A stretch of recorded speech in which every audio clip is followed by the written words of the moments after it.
Right. Yeah. Okay. Welcome everyone to the service again. And today we are going to look at the Christian sense and sensibility. Yeah. Uh, and this has to do with the pluralistic context that we live in. What is our Christian sense and sensibility, especially in the multicultural settings that we live in? And this is a message under construction, which means it can still be built upon ahead. Maybe somebody will take it up and build on it more, right? Because we are always trying to take the road less traveled, and that's why we pick up unpleasant topics like what is our role and responsibility in a multicultural society. Nobody wants to play with the dynamites, but that's what we do. Yeah. Anyway, uh, before we take this the use this the Christian sense and sensibility. Does anyone know where this term sense and sensibility comes from, or what is it famous for? Anyone, online or offline? Sense and sensibility. Huh? Yeah, it's a book. It's a book written by Jane Austen, a classic novel, which has been under publication since 1811. A story of two sisters who are the lead character, Eleanor and Marianne. This is name. And let me give you a bit of background, I mean, story of nuts in a nutshell quickly, so then we can understand in what way we are using these terms. So Eleanor and Marianne were two sisters who were from a good rich family, but they became poor. Yeah, and then what we understand is they uh, fall in love with two different men, both of them. Now, Eleanor is the one who's very composed. She's very orderly person. Like she never shows her emotion. She likes that person, but she never shows her emotion. So she is very respectable in the way she carries herself. Even when that person suddenly leaves and then she hears that he's got engaged with someone, she doesn't let it show on her face, and she keeps her emotions under control, and she does keeps doing her job.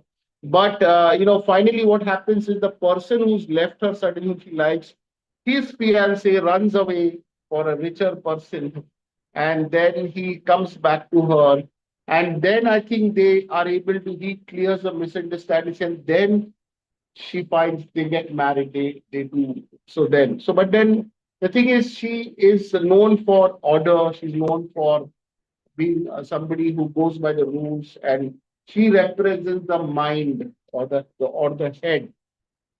So she represents the sense in the story, the sense.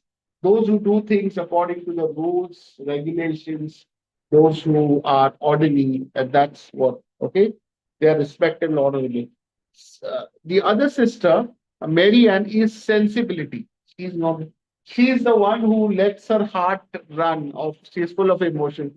She very easily falls in love. And the person whom she falls in love with, yeah, turns out to be a deceiver. He's already having a relationship somewhere else, breaks her heart, and she discovers that she has actually uh, uh, even impregnated someone and gone ahead with that and all that. So that's it. And then after crash, boom, bang, after getting her heart broken and all that, then there's a colonel named Colonel Brandon comes and he tells her that don't fall for this person. This person deceived me. He took away, somebody he loved and all that. And then that Colonel Brandon, then she falls, then she goes ahead and she develops feelings for Colonel Brandon, and she too gets married. Okay, so two sisters taking two who are very different from one another. They're two sisters. Both have a journey, but it's a different journey. But both have a they come to this place of marriage. So there's Sense, who's represents Eleanor, who goes by her head very cerebrally, does not let her emotion take over. And there's Sensibility, that is Marianne, who lets her emotions run in heart, and that's all. So the Christian sense and sensibility. When we talk about that, we talk about people, the tendency amongst us as Christians, those who go by the head and those who go by the heart, by emotions. Yeah, and we are all more, at least we're inclined towards that. Some are more cerebral who go by the head, those who go by the heart. Yeah, right. Okay. Now I'm trying to quickly move ahead so we can can cover more ground quickly. So what happens is, when it comes to sense, the Christian sense and sensibility in a multicultural society, in the pluralistic context, there are Christians also, and when it comes to uh, sharing Christ with others, there are those who do it according to the sense, and there are those who do it according to the sensibility. That means those who do according to the head and heart. They think they have to obey all the rules of the society. They are sensitive to the culture. They try to do things well, and that's what they are. That's how they try to. Uh, that's how they move forward. The sensibility people are those who straight away want to share about Christ. They don't care about cultural norms and society. They will go and say, "You must come to Christ, believe in Jesus, otherwise you're going to hell," and all of that. So that's what we are looking at. Yeah. So I think I can recap it better in the end for some of our we'll see. Okay. So that's what we do, and then we see that the sense people is now, recently we issued these guidelines, no, on how should Christians behave with their friends and neighbors in times of festivities. So we got a lot of hearts, thumbs up, excellent, great, very timely comments. Because but then we also, so these are all the sense people who care about rules, regulations. They want to be proper in the way they build their relationship with their other in a multicultural context. They're very happy. Then there's also the sensibility people, those who are very passionate. They got very angry with us because they want to share the gospel, and they are saying, "You are trying to, this is not right. Don't come and tell us how to share Christ with other people." And they got very angry with this. And in fact, one person wrote, and I kid you not, this is the exact word. This is against the word of God. The writer of this article is the friend of the devil. That's the kind of that is the kind of it. They don't know. Who are you to tell us how to do? And then one person said, don't come here and tell us what to do and how. We will share Christ. We have a job to do. We have to take the gospel. But there were others who were really glad. Most people were very glad about how they should build relationships and be meaningful. So we have those who are like Mary, who are like Eleanor, and there are those who are like Mary and want to go ahead and share the gospel and all of that, right? Okay. Uh, Now we obviously want to say that the sense people are the good people, you would say, because they care about these cultural sensitivities. They want to wait for the timing, and they want to do things correctly. And we might say that the sensibility people are not good because they don't care about rules and regulations. Yeah. Now, I remember, like, see, one of the things about sensibility people is they will tear every, like, for example, if they win one person to Christ, the they will hurt the entire family and even the community sometimes, because you know what they do, they tell them to now you leave, get rid of all your gods. You are now, change your name, leave your family, whatever. But they tear they don't care. So sometimes, like I just want to, small example, a Christian traditional family person told me once that I will never allow my children to go to the Pentecostal because I saw that they uh, kept praying over a person and that person died, but they did not give medicine. Now, this is a little different incident, but the point is that hurt and their radicalness and their fierceness, it really hurt and made her angry that she swore never to go by these people.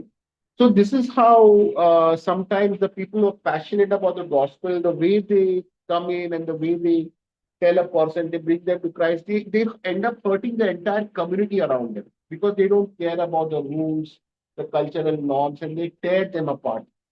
But the sense, the yeah, so that's there. Now we might say the sense people are good because they know the rules, they try to relate to people and all of that, they keep the rules. But these are the problem with these people is that they never end up sharing the gospel. They only focus on building good relationship and they never get down to actually sharing the gospel. That is a problem. Yeah. Because they just want to make sure that they build good, they never get down.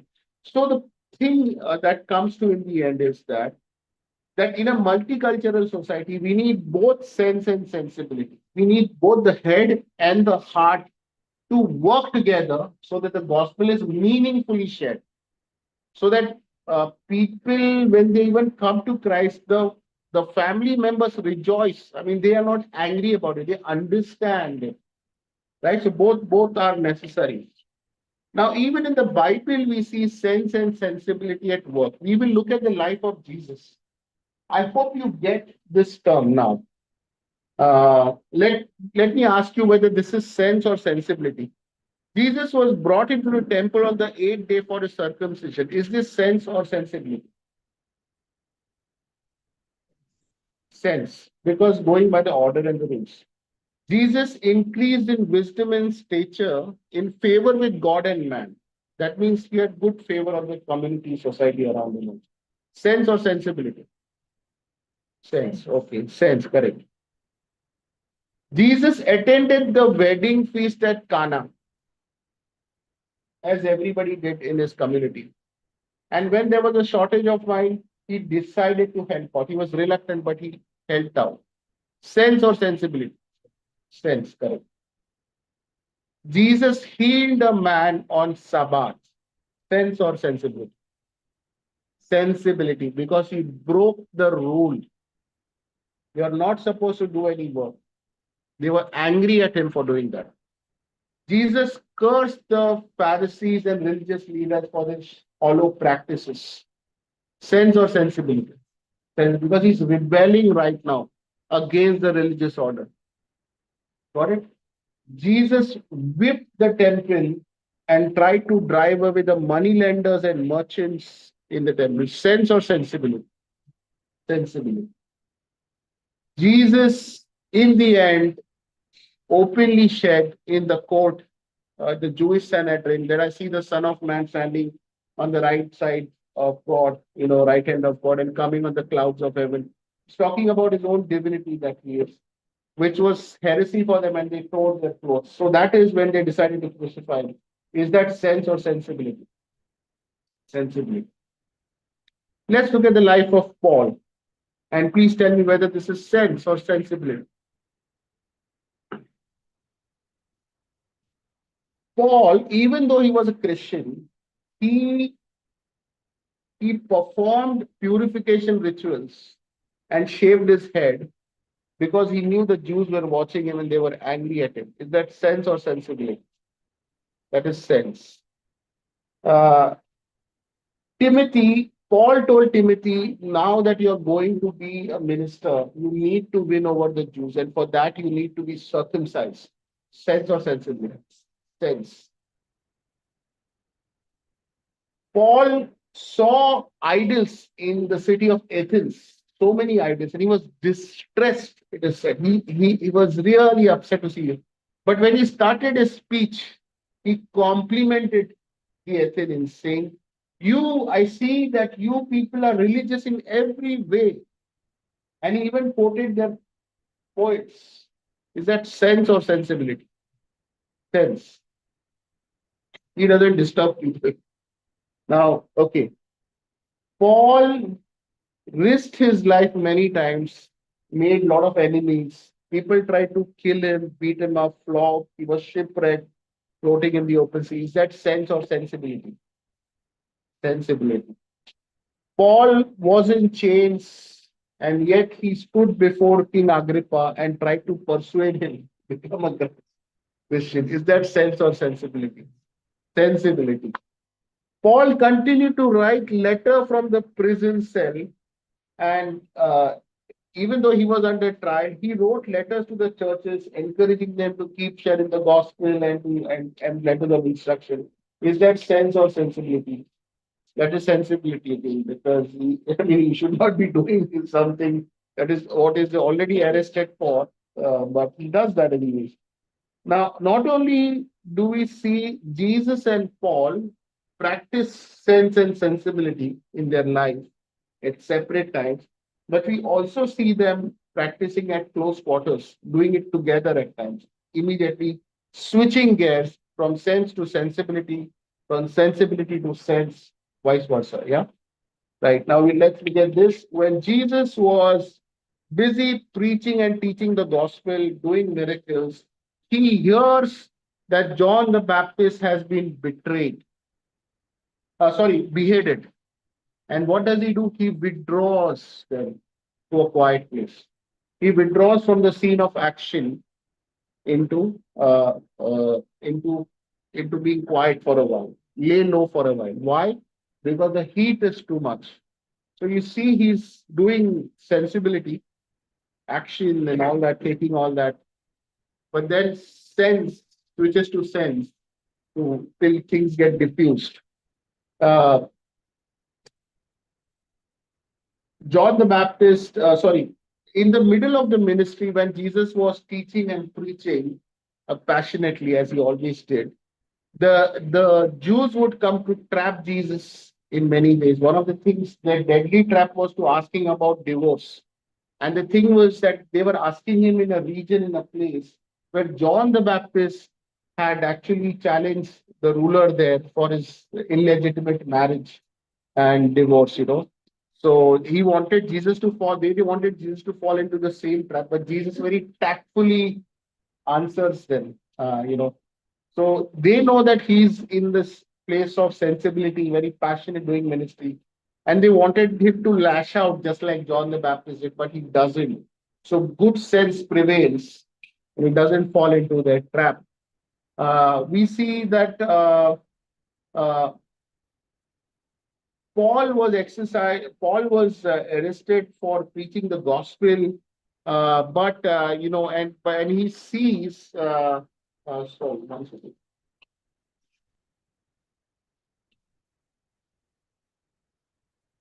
Yeah, Paul was arrested for preaching the gospel, and then he was going to be flogged.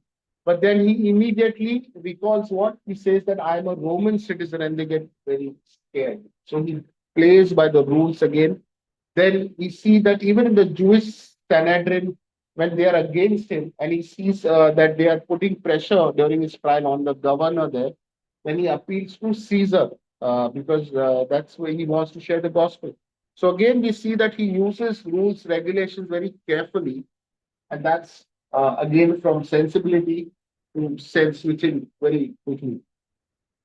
We see both Jesus and Paul, even though they use sense and sensibility, action, withdrawing, doing things passionately, but again being very careful and tactful at separate times.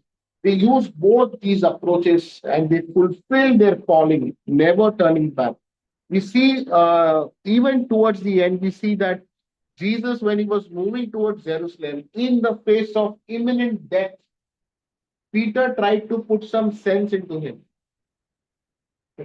Don't go there, Mama.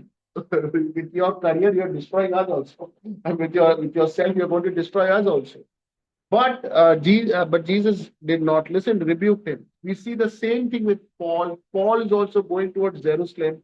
And the disciples, the other Christians, tried to stop him. Don't go there. You will be arrested. One of the prophet even told him, this is how you will be bound in Jerusalem. But he went ahead. They also tried to put sense into him. but it was time for sensibility, and they went. So both of them fulfilled their calling. Uh, as Christians, when we live in a multicultural society, this with different cultures, let's look at a very beautiful passage that really comes is something that should guide us about when it comes to sharing the gospel using sense and sensibility.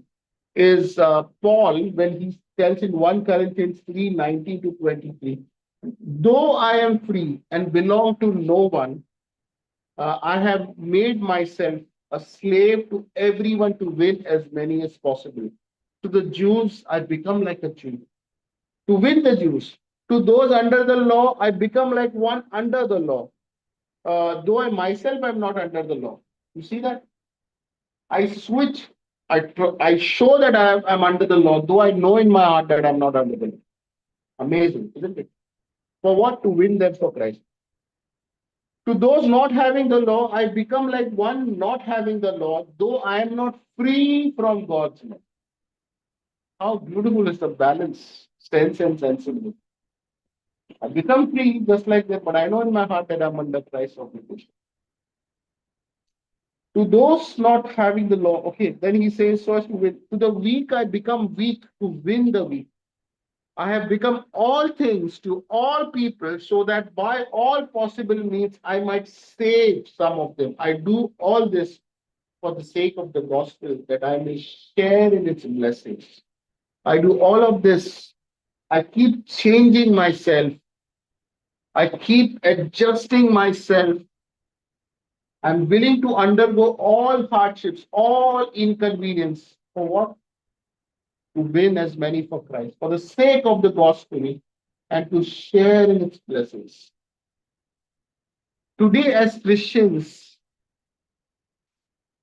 where is our becoming? Where is our sense and sensibility? How are we changing ourselves, willing to change ourselves for the sake of others, to win them for Christ? Have you observed when a woman journalist, when she goes to a place like Afghanistan to report, a CNN reporter, BBC reporter, will she wear the same clothes that she would wear in a Western country? What does she wear? She'll wear the hijab, she'll wear that traditional costume because she knows this will not be tolerated by the Taliban. She does that, she adapts, yeah. There are journalists who go into tribes and try to understand them and report. They will make sure they wear their attire.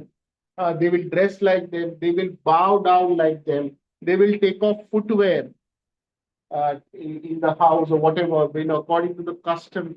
They will eat their food, even though it may not be tasty, to get close to them so the people start opening up. They will also be willing to learn the local dialects or at least the greetings. For what? For what? To make a connection. So people open up. Don't we feel good when some white American foreigner says namaste or whatever in our local dialect? But they do that. They do that.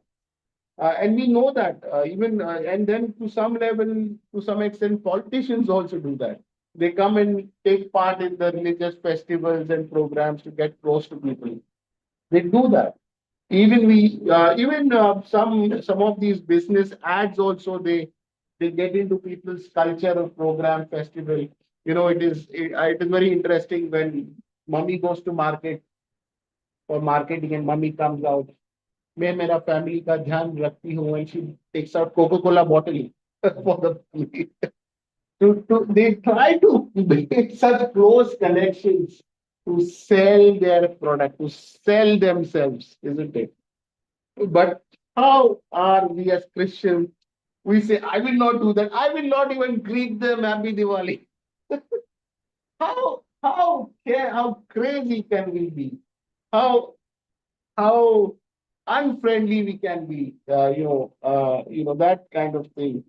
And it is where it is so important for us to really, really think about our response. The sensible, emotional Christians are those people who who say, like there was one person who said, I have in my entire life never wished anyone in my whole colony or society happy Diwali, but still they respect me and love me. He was boasting about that. Yeah, I've never done that. And of course, you know that people can have the impression that people respect you, but it not be so really behind your back. Now, so some of these people who are doing this, so these sensible Christians are those that even when you tell them, don't do this, they will discard that. Don't try to stop me. Don't tell me what to do. I know what to do. They are unwilling to learn, unwilling to come under authority, unwilling to change. And they will say, I will do what God has told me to do. They have no regard for anyone, even though we saw how Jesus and Paul were careful, but they're consistently like that. And in their zeal to share the gospel to women, they end up hurting and damaging and even bringing disgrace to God's name. The sense Christians are those who often get so much caught up in playing by the rules that they end up loving that place of being popular, of being respected by everyone. And they do not want to give up that place. They will not, for the God who gave his only son on the cross, they will not even be willing to spoil a single relationship or risk their reputation in the society. They don't want to take any risk. Beloved, how can we be so, so self-centered, so stubborn, or so frozen? We must be willing to come today to the cross and say, Lord, change me. Here I am. Use me. I'm willing to change. I'm willing to become to the Jew, I'm going to become like a Jew. To those under the law, I'm going to become like one under the law, though I know that I'm not under the law. I'm to the slaves, I'm going to become like this. It's very, very important for us to change, to study, to be motivated, beloved. Let me ask you today, how many of you today are sense people?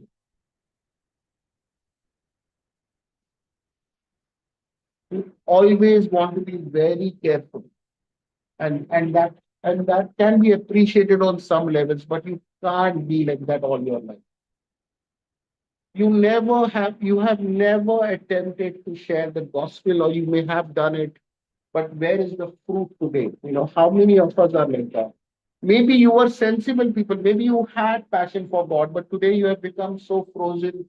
You have you have conformed yourself to the pattern of this world. You have become a member and a citizen of this world, forgetting that you're a citizen of heaven. And on the other hand, how many of you are sensible people? You always follow your heart. You always go according to your emotions. You don't want to learn. You don't want to study. You don't want to do any training. You don't want to come under authority. You don't want to be told what is right or wrong. You do your own thing. For you, ministry is everything. मेरा दिल कहता है मैं वो करता हूँ. Oh, sin. You have no and that's why even though you might think you're obeying God, you're actually hated by a lot of. Nobody wants to listen to you because you are just unwilling to learn. You're stubborn in your own way. And so today, as we come to the cross, we must say, Lord, change me and mold me. If I am a sense person, teach me what is is to be sensible. And if I'm a sensible person, sensibility person, teach me how to be a sense person. Mold me and make me, Lord.